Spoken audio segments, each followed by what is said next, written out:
नमस्कार दोस्तों, the Hindi GK में आपका स्वागत है। आज के इस वीडियो सेशन में बहुत ही महत्वपूर्ण जीके जीएस का क्वेश्चन देखेंगे जो आपके group D, SSC GD, Delhi police और सभी प्रतियोगी परीक्षाओं के लिए काफ़ी महत्वपूर्ण होगा। दोस्तों, सेशन आपको पसंद आए तो लाइक ज़रूर कीजिएगा, अपने दोस्तों के साथ शेयर ज़रूर कीजिएगा और अगर कोई सुझाव हो तो आप मुझे कमेंट करके बता सकते हैं। तो चलिए दोस्तों शुरू करते हैं। शुरू करने से पहले अगर आप चैनल पर नए हो या फिर चैनल को सब्सक्राइब नहीं किए हो तो चैनल को सब्सक्राइब कर लेना, क्योंकि यहाँ पे हमेशा आपके एग्ज़ाम के लिए टारगेट वीडियो बनाए जाते हैं। तो चलिए दोस्तों देखते हैं पहला क्वेश्चन। 1857 ईस्वी के विद्रोह में कानपुर का नेतृत्व किसने किया था? इसका राइट आंसर होगा नाना साहब ने किया था। नाना साहब का असली नाम क्या था? तो गोंडू पंत था। क्या नाम था? गोंडू पंत। और इस विद्रोह में नाना साहब के सेनापति कौन थे? तो सेनापति की अगर मैं बात करूं तो तात्या टोपे थे। कौन थे? तात्या टोपे। काफ़ी इंपॉर्टेंट पॉइंट मैं बताने वाला हूं दोस्तों, सभी पॉइंट आपके लिए इंपॉर्टेंट है। और अगर आगे मैं बात करूं पॉइंट की तो कई जगह ये विद्रोह हुआ था मेरे भाई, ठीक है। तो झांसी की अगर मैं बात करूँ, झांसी और ग्वालियर की, ठीक है, झांसी और ग्वालियर की, तो यहाँ के नेतृत्व कर रहे थे रानी लक्ष्मीबाई, ठीक है मेरे भाई। आगे अगर मैं बात करूँ आगरा, आगरा अवध और लखनऊ की मैं बात करूं मेरे भाई, लखनऊ की, तो यहाँ के जो नेतृत्व कर रहे थे वो बेगम हजरत महल कर रहे थे। कौन कर रहे थे? बेगम हजरत महल, ठीक है मेरे भाई। आगे अगर मैं बात करूं बिहार के जो है जगदीशपुर के, वहाँ से नेतृत्व कौन कर रहे थे 1857 के विद्रोह से? तो कुंवर सिंह कर रहे थे। कौन? तो बिहार से जो जगदीशपुर थे वो कुंवर सिंह कर रहे थे। ये चीज़ आपको ध्यान में रखना है। चलिए दोस्तों आगे क्वेश्चन देखते हैं और सभी पॉइंट में, हर एक क्वेश्चन में आपको पॉइंट जरूर बताऊंगा, क्योंकि क्वेश्चन कहीं से भी पूछा जा सकता है, ठीक है मेरे भाई। चलिए अगला क्वेश्चन देखिए। क्वेश्चन क्या कहता है कि मार्च 2019 में वर्ष 2018 के लिए व्यास सम्मान किसे प्रदान किया गया? इसका राइट आंसर होगा लीलाधर जगुड़ी। ये मेरे भाई ये कौन थे? तो ये एक प्रसिद्ध साहित्यकार, हिंदी के साहित्यकार थे मेरे भाई, साहित्यकार, ठीक है मेरे भाई, हिंदी के प्रसिद्ध साहित्यकार हैं।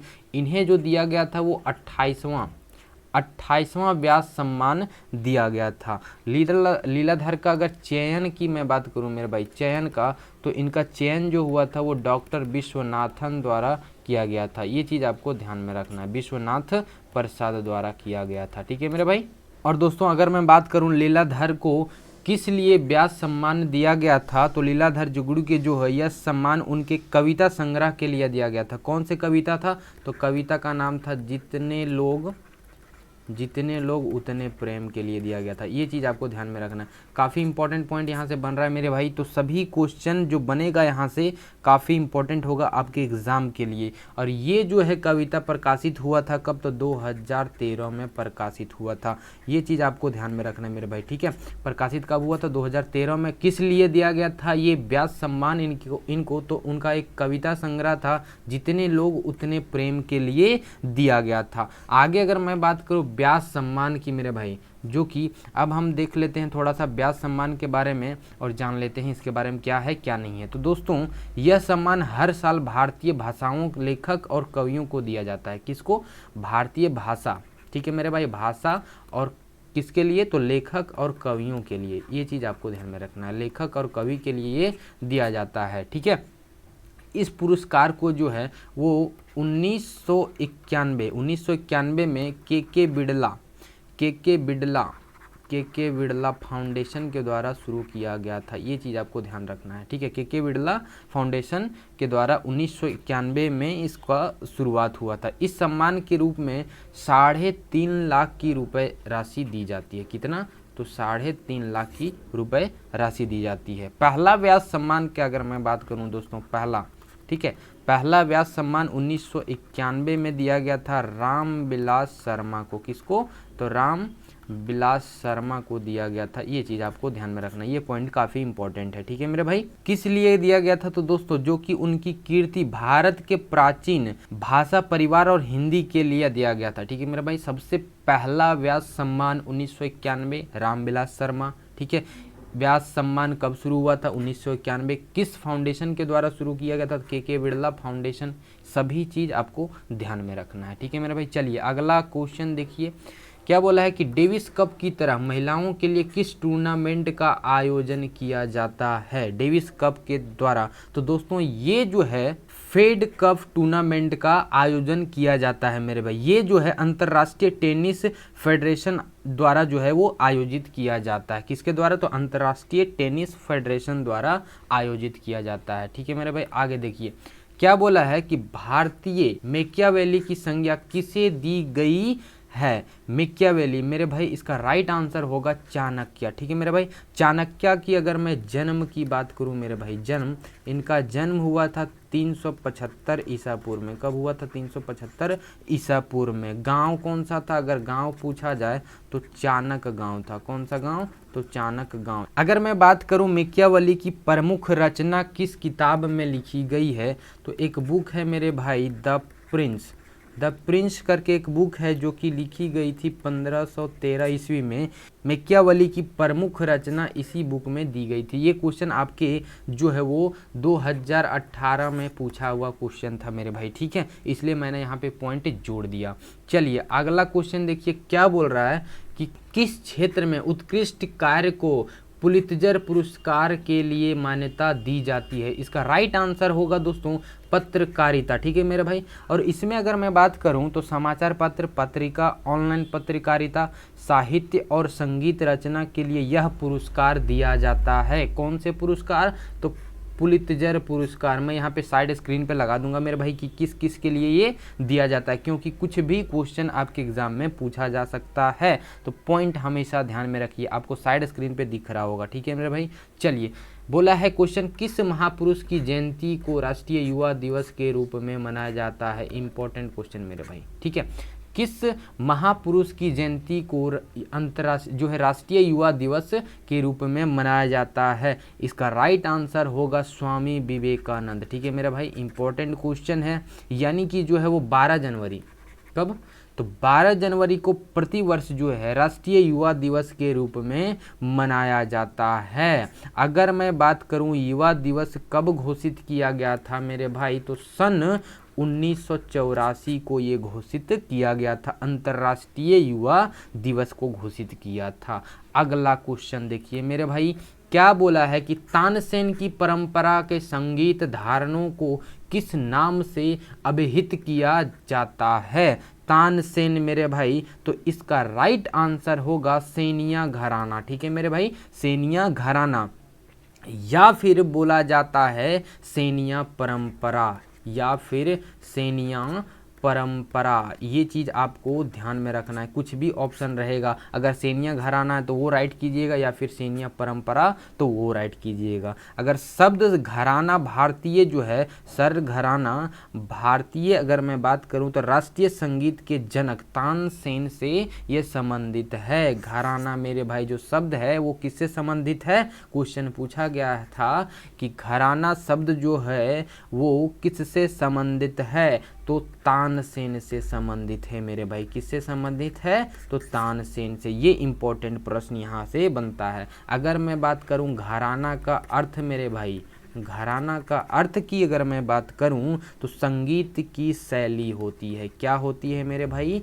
तो संगीत की शैली। ये पॉइंट आपको ध्यान में रखना है। आगे बढ़ते हैं। देश में सर्वाधिक वन क्षेत्र किस राज्य में है मेरे भाई? इंपॉर्टेंट है आपके एग्जाम के लिए। तो इसका राइट आंसर जो हो जाएगा मध्य प्रदेश होगा। क्षेत्रफल के हिसाब से देखा जाए तो दोस्तों मध्य प्रदेश भारत के सबसे बड़े वन क्षेत्र हैं। इसके बाद अगर मैं बात करूं तो अरुणाचल प्रदेश है, उसके बाद अगर मैं बात करूं तो छत्तीसगढ़ है, उसके बाद मैं बात करूं तो उड़ीसा है। ठीक है मेरे भाई, उसके बाद महाराष्ट्र है। कौन है? तो महाराष्ट्र। ये सभी पॉइंट याद रखिएगा। अगला क्वेश्चन देखिए मेरे भाई, और देखिए क्या बोला है कि मेवाड़ के किस शासक ने चित्तौड़ में कीर्ति स्तंभ का निर्माण करवाया था? किसने करवाया था?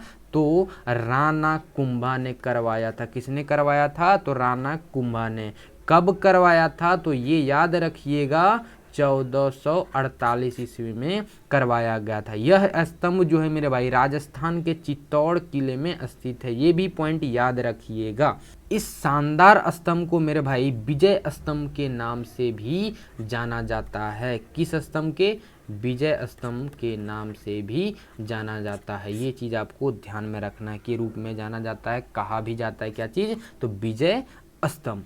अगला क्वेश्चन देखिए मेरे भाई, काफ़ी इंपॉर्टेंट क्वेश्चन सभी में जो करवा रहा हूँ। बोला क्या है, निम्नलिखित में से कौन सा उद्योग सर्वाधिक रोजगार प्रदान करता है? तो काफ़ी इंपॉर्टेंट प्रश्न है, वीवीआई कर लीजिए। ठीक है, क्या है क्वेश्चन? निम्नलिखित में से कौन सा उद्योग सर्वाधिक रोजगार प्रदान करता है? इसका राइट आंसर होगा वस्त्र उद्योग मेरे भाई। वस्त्र उद्योग जो भारत का सबसे पुराना और परंपरागत उद्योग माना जाता है। क्या चीज़ माना जाता है? सबसे पुराना है और परंपरागत जो है उद्योग माना जाता है। वस्त्र उद्योग के क्षेत्र में अगर मैं बात करूं तो अहमदाबाद को जो है भारत के मैनचेस्टर कहा जाता है। किसको कहा जाता है? तो अहमदाबाद को कहा जाता है मेरे भाई। अहमदाबाद को क्या कहा जाता है?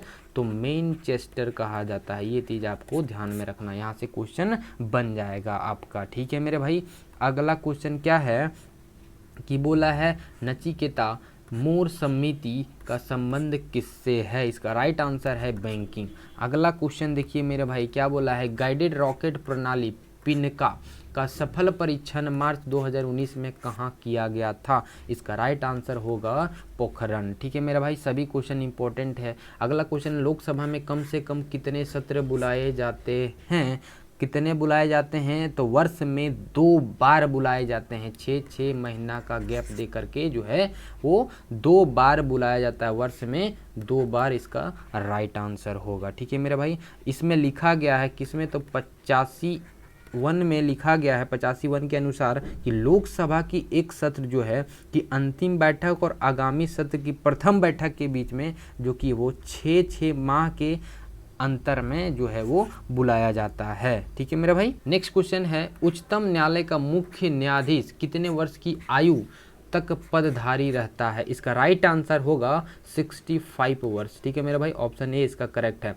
दोस्तों इसमें लिखा गया है 114वां संविधान संशोधन जो विधेयक संसद के अनुच्छेद किसमें?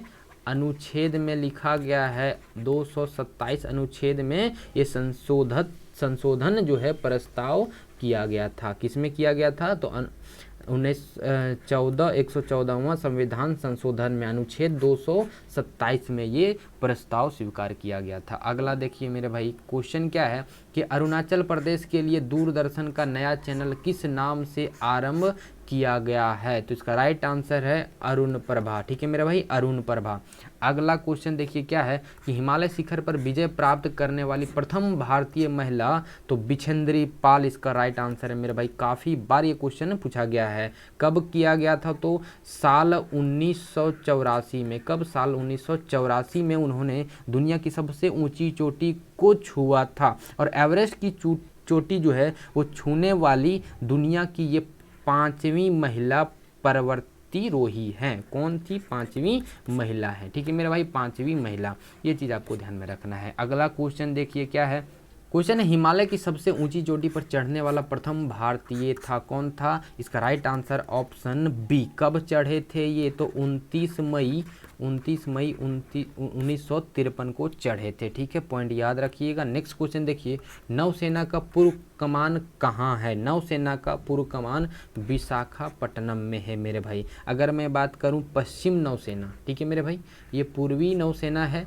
अगर मैं बात करूं पश्चिमी नौसेना की, तो पश्चिमी नौसेना जो है वो मुंबई में। कहाँ पे है मेरे भाई?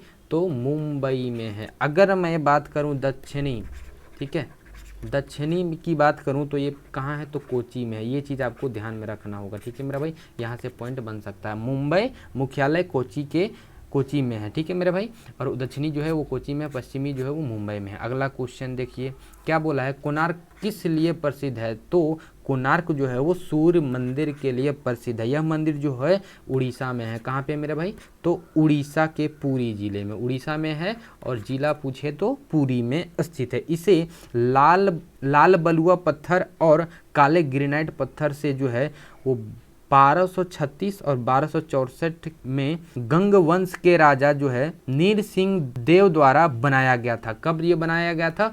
तो 1236 और 1264 के बीच में ये बनाया गया था। किसके द्वारा बनाया गया था? तो गंग वंश के एक राजा थे। राजा का नाम क्या था? तो दोस्तों नीर सिंह देव द्वारा बनाया गया था। ये चीज़ आपको ध्यान में रखना है। इसे जो है यूनेस्को द्वारा 1984 में जो है विश्व धरोहर स्थल घोषित किया गया था। कब घोषित किया गया था? तो 1984 को। ठीक है मेरे भाई। दोस्तों इस वीडियो में इतना ही, मिलते हैं नेक्स्ट वीडियो में। वीडियो आपको कैसा लगा कमेंट करके जरूर बताइएगा। वीडियो को लाइक कीजिए और अगर चैनल पर नए हो या फिर चैनल को सब्सक्राइब नहीं किए हो तो चैनल को सब्सक्राइब कर लीजिए, बेल आइकन को ऑल कीजिए ताकि जब भी वीडियो अपलोड हो नोटिफिकेशन सबसे पहले आपको मिले।